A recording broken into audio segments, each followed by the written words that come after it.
The Adventures of the Saint, starring Vincent Price.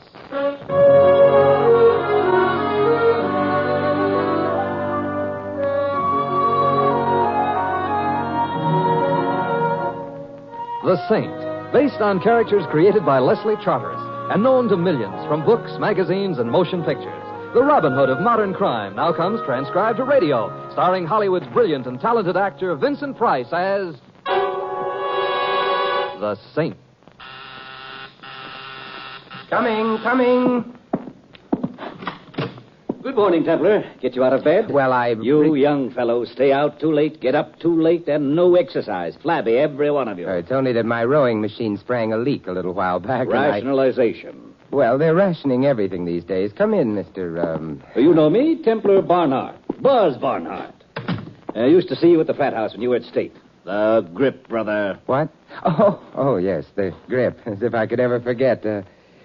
How does it go again, huh? If you're trying to joke, Templar, there are two things I never joke about. The university, the fraternity. Won't you sit down, Mr. Barnhart? Buzz. You played football, didn't you? Football? I was before your time, Templar, but my old jersey still hangs in the frat house. The one I wore when I scored the touchdown against Michigan. All-America in 1926. And in 1926, football was football. Remember that. Football was football. I got it. Templar, you've made quite a reputation as the Saint. That's why I've come to you. There's a force of evil loose on the campus of our alma mater, Templar. A force of evil. Read this. I know all about you and Angie. Let me tell you what will happen if you keep on seeing her. First, you will be... This was written by a very sick mind, Mr. Barnhart. Obviously. A poison pen note. And I have reason to believe that every man showing interest in Angela has received one. Oh, who is Angela? My daughter. And a senior at the university. Young and very beautiful. Oh, I'm sure of it. But I don't quite see, Mr. Barnhart, that is Buzz, that there's anything that I can Templar, the young student who received this note, Jim Fuller, disregarded it. Last night he was seized from behind and choked unconscious. If his assailant hadn't been frightened off by other students approaching, I firmly believe Fuller would have been killed. Well, then it's a matter for the police. The police? Templar, the police, let alone not being state men, are not even university men. You see how impossible it is? But I still don't see how There is no higher duty than the duty we all owe our alma mater. Though we may wander far, when she issues a call, we must answer. Templar, her reputation is threatened. She needs you. Buzz, for university, for fraternity, the grip. The grip, brother. Yeah. Oh. Then it's all settled. I'll tell Dean Matthews to expect you. Oh, is Dean Matthews still there?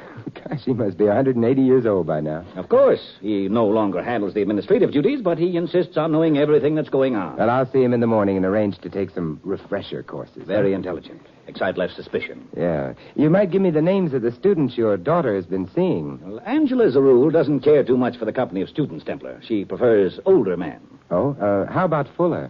Fuller is, I believe, more of a convenience than anything else. College dances and so on. Angela, I say this without conceit, you understand, prefers someone cast more in the image of her father. Younger, naturally. Yeah, well, can you give me the names of any of these images?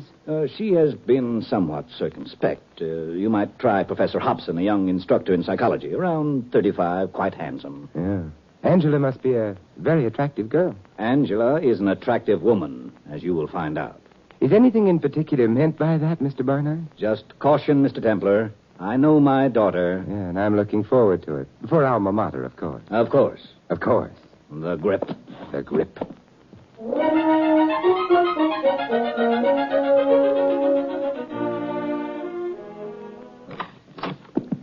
Good afternoon, Dean. My name is... Come in, Templar. How's that? I never forget a face. Never. Understand you're coming back with us again. Well, in a way, yes. Good.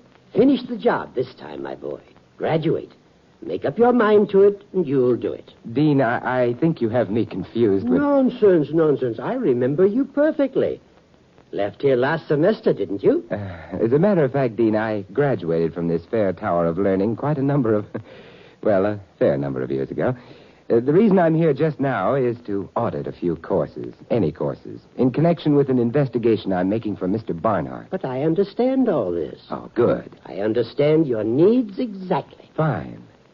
Angela Barnhart is a very interesting young woman. But now don't tell me you've received a note, too. How's that, young man? Nothing, sir. Now, about those courses, Dean. My assistant will arrange things with the registrar. I know exactly what you want. Oh, splendid. And this semester, Templar, make up your mind to buckle down to work. No more cutting classes. A job worth doing is worth doing well. Dean, Assiduity, stick-to-itiveness, and a constant image before you of your parents' proud smile when you bring home that diploma. You touched me. Study hard, think straight, and resolve to be the kind of a success which in later life will enable you to contribute generously to the alumni fund.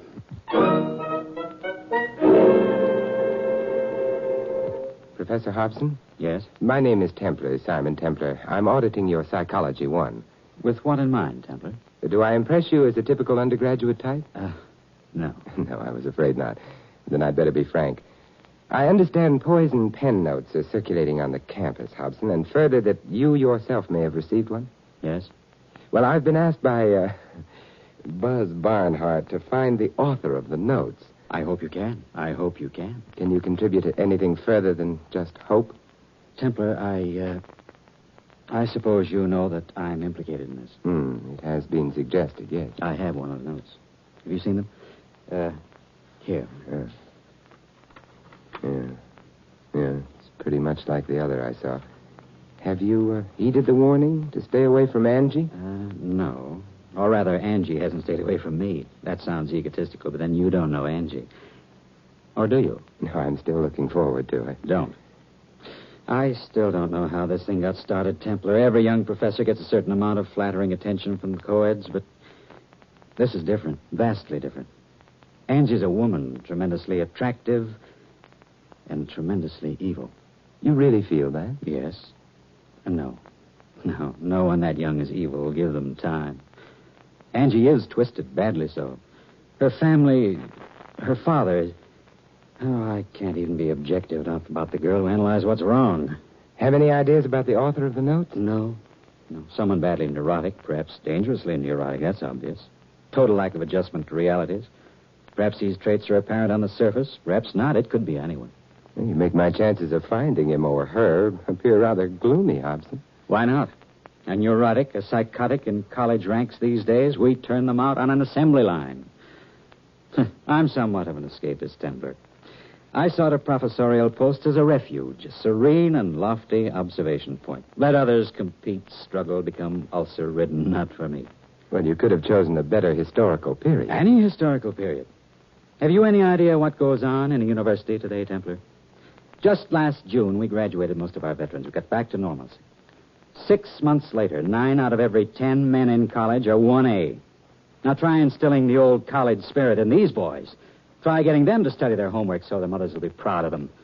Try getting them to conform to the nice, conservative, moral standards which prevailed when you and I went to college. Well, happily, I don't have to try. I only have to catch someone who's been writing letters. Do you have any ideas about anyone else who might have received one of these Valentines? You know about young Fuller? Yes. Mm-hmm. Well, you can't really count him anyhow. Try our esteemed football coach, Buddy Ritko. A football coach hasn't enough worries? He has to go out and choose more?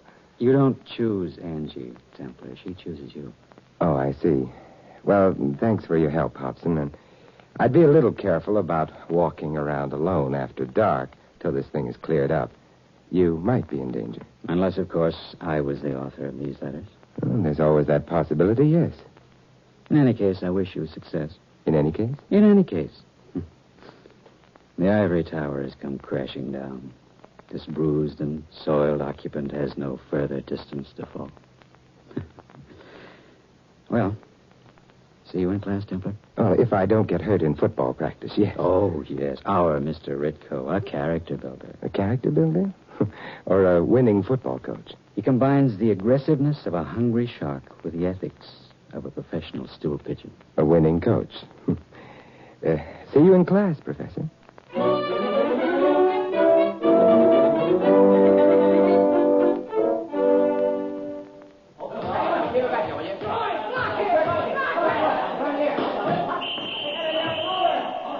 break it up, boys. Hit the showers.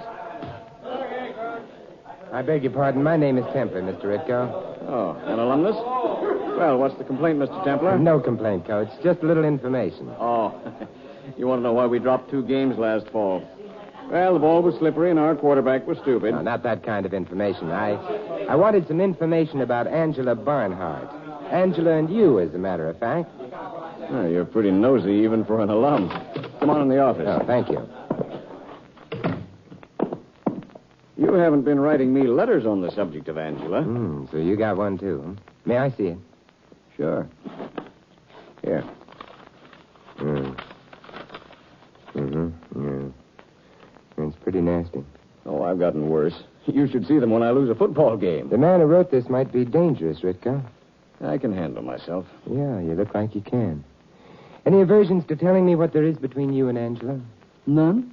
Except that it's none of your business? Oh, yeah. Her father asked me to investigate these letters. Oh, good old Buzz. I met Angie through him. He's the kind you find on every campus, if you're unlucky. He's still back in 1926 when he was a star. Nobody knows anything about football but him, least of all me. What about Angie? She's the kind you meet on the campus if you're lucky. Aren't you a little old for her, Ritko?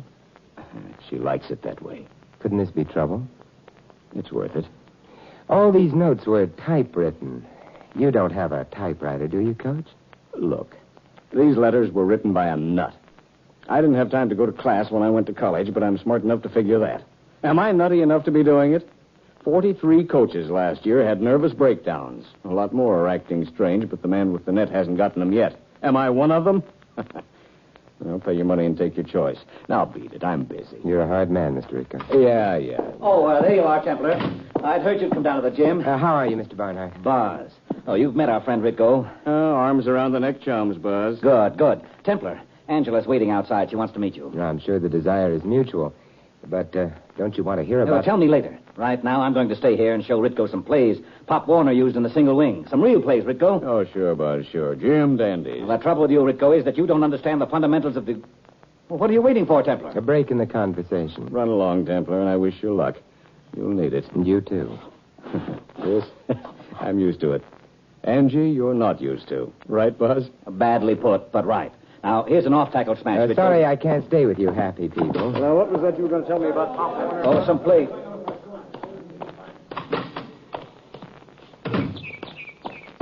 You would be Simon.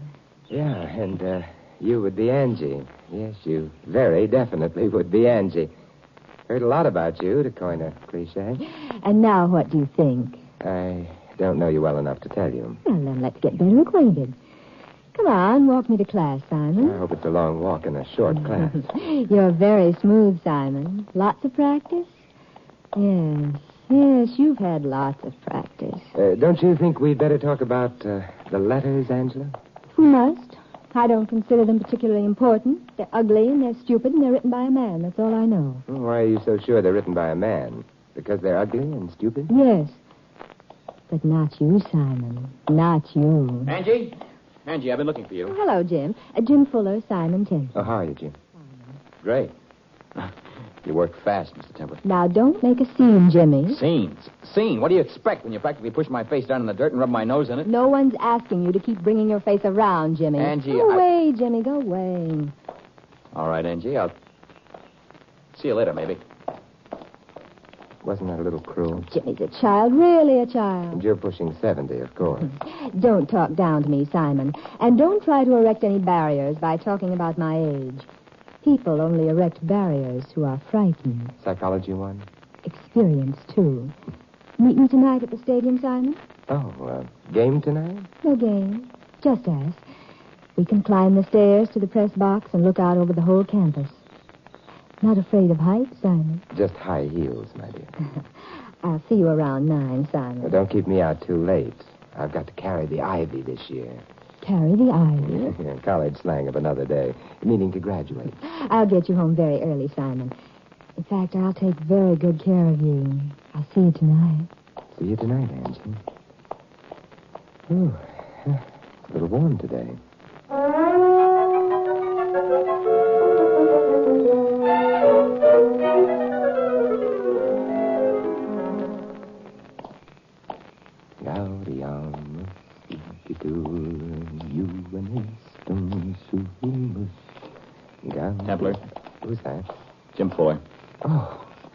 How are you, Jim? Don't try to be friendly, Templar. I know you're going to meet Angie. Oh, I shouldn't have bragged to the boys at the frat house. Not funny, Templar. No, I suppose it isn't. I'm sorry, Jim. It's all right. I don't count. I'm worried about Angie. Oh, come on. We can talk as we go, Jim.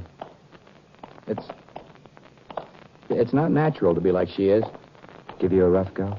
Not only me, all men. It's kind of like she's revenging herself on him for something. Well, how about this preference for older men? That's her pattern. Hobson, Ritko, you, and a lot of others. Mm-hmm. How long does it usually last? Not long. She cuts them up, too. What causes it, Templar? What is it?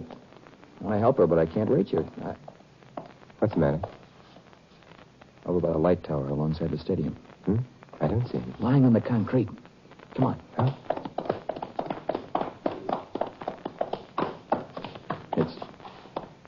It's a man. Yeah, it was a man. Before he fell from a long way up. Who is it? Better not look, Jim. It's pretty nasty. Professor Hobson. Hobson? What happened to him? He fell or jumped or was pushed. Whatever it was, he won't be able to tell us. He's dead? The ivory tower has come crashing down. Looks like the writer of these letters wasn't fooling, Jim. Find Angie and take her home. I've got work to do.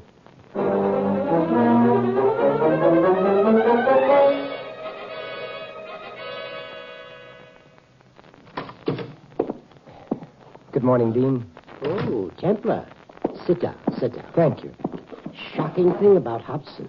Shocking. Accident, of course. What makes you think so? My dear fellow, Hobson was one of our professors. How could it be anything else? Dean, do you think he was climbing light towers at the stadium just for exercise? Officially, yes. Actually, no. But whatever it was, I don't want to know. I mean, well, the good name of the university, Templar. You can see that. A man has been killed, Dean. The police are investigating. But we don't need to tell them about the letters, do we? That is to say, do we? I'm afraid we do, Dean. Hobson didn't fall from the light tower. He fell, but from somewhere else. His body was moved to the base of the tower. You're making things up, Templar. It was an accident. I think it was murder. Murder? Templar, I must ask you not to use that word. No state man was ever murdered. Keep that in mind. Now, I'm very busy this morning. Dean... Remember, Templar, in this country, a boy can be anything he wants to be, if he makes up his mind to it. Study hard. Save your pennies, and you'll get there. Swell. And now, if you'll excuse me, by the way, Templar, here's a note for you that was left in my office this morning. A note for me? Oh, thank you. I know all about you and Angie. If you don't stop seeing her, I will... It looks like I'm on the list, Dean. Another letter written in poison. I don't believe it. Look here, read it for yourself. No, I don't want to read it. Templar, if it's someone in this college, then somehow I've failed, haven't I? I mean, this age, these times, things have somehow gone wrong, haven't they? Yes, Dean. Somehow things have gone very wrong.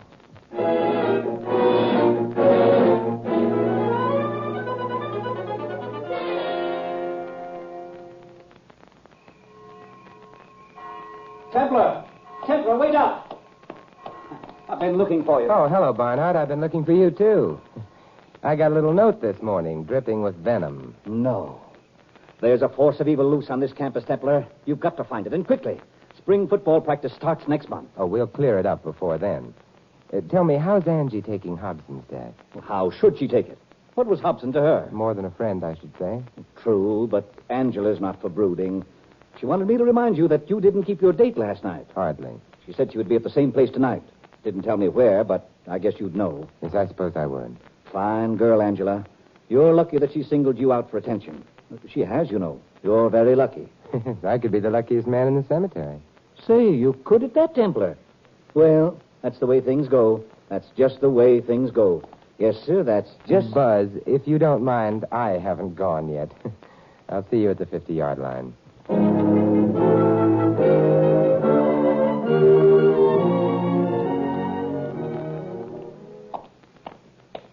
Hello, Mr. Templer. Jim. It seems I meet you at the same spot every night. I know you're going to meet Angie. I followed her, and so I go up to the press box. You seem to get around, Jim. Now, tell me something. Where did you find Angie last night after I told you to get her and take her home? She wasn't up in the press box. No. She was coming from the other direction. I'm glad. Why? You think Professor Hobson jumped from the press box? Jumped? No. Would you do me a favor, Jim? Wait at the foot of these stairs. Don't let anyone come up. Will you do that? Why should I? Because I think I can solve this thing tonight. Is that reason enough? Oh, sure. Good. Wish me luck. Huh? Not with Angie. Just luck. See you later, Jim.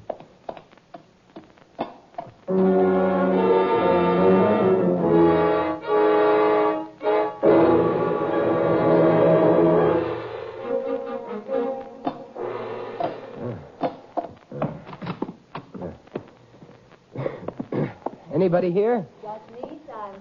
Oh, Angie. You short of breath, Simon? Yeah, the stairs. Oh, what a disappointment. Where are the lights, Angie? There aren't any. You're the first one who ever wanted any. Angie, I want you to listen and to answer my questions. I didn't come up here to hold hands with you or whatever it is they're doing in college these days. Same thing as in your day, Simon. Angie, a man's been killed. I don't know how to make it register with you or how to get you to drop the role of the femme fatale and face reality. A man's been killed because of you. I know, and I'm afraid, Simon. Good. Terribly afraid. Good, that's a start. But you're the key to this, Angie. What you are and what made you that way. This may sound strange, but... Do you remember your mother? A little. My father was mean to her, and I hated him for it. But I love my father. All right. Now, what was the first thing you remember about him? Well, I thought he wanted me to be a boy, football player. He didn't want a girl. Yes. Hey, what was that? What? Thought I heard something. Angie, do you think your father loves you now? I don't want to ask you this, but I have to. Of course he does. I think he enjoys my being able to make fools of men. He asks me about it. Men younger than himself. And do you enjoy him? Oh, I don't know. Paul Hobson told me that I was revenging myself for the way my father treated my mother, but I don't know. Angela, do you think your father is rational? Stop, please. All right. Now, look, try and pull yourself together, Angie. I want to show you something. Come over here. What? I brought a flashlight so you could look at this typewriter. Read the story. A young, tearing, slashing buzzsaw roared up and down the gridiron at State today. The fury of a man wearing the number 87. But this must have been left in the typewriter from last fall. Read the date line. November 8th, 1926. I don't understand. Read further. Wearing the number 87, today a football immortal was born in the fire of competition. His name, Buzz Barnhart. What, Simon, what? The person who wrote this wrote the poison pen notes. A very sick person, Angie. A person unable to face reality. Someone living in the past, still in that golden moment which was never afterward equaled. A sick brain who could sit up here and see himself down there on that empty football field and write stories about what used to be. No. They were better days than you ever saw, Templar. Far better. Father. Were you here all along, Buzz? I just came up. You told young Fuller not to let anyone up. But of course, Angie's father is different. I never thought much of Fuller anyway.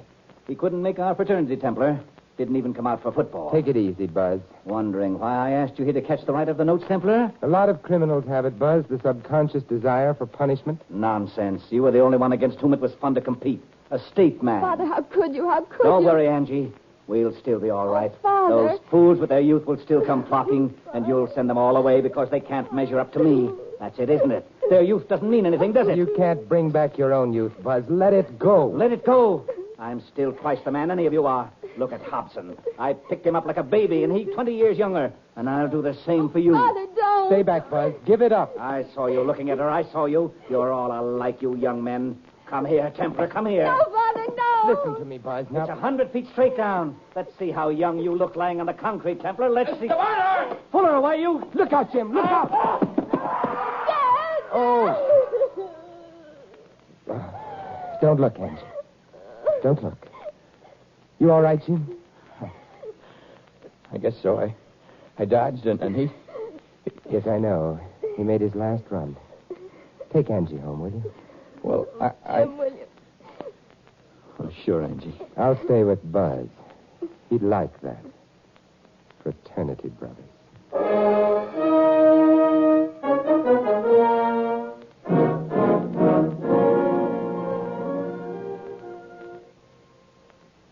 Templar, I want to congratulate you on the way you've handled this thing.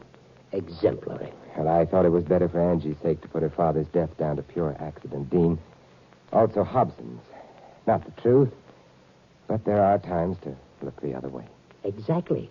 Times to look the other way. Very well put. And, of course, who are we to say that they weren't pure accident? Both of them. Dean. And I'm not at all sure that Barnhart's mind wasn't sound as a dollar. After all, wasn't he All-American Dean. and chairman of our alumni fund? What more proof do you want? All right, Dean. It never happened, any of it. Satisfied? Yes, indeed. Proves what I've always said. Can't beat a college education. Send us the boy and we send you back the man. As the twig is bent, so the tree shall grow. I'll remember, Dean. Do so. And above all, keep a sound grip on reality. Well, good luck in your final exams, Templar. Thank you, sir.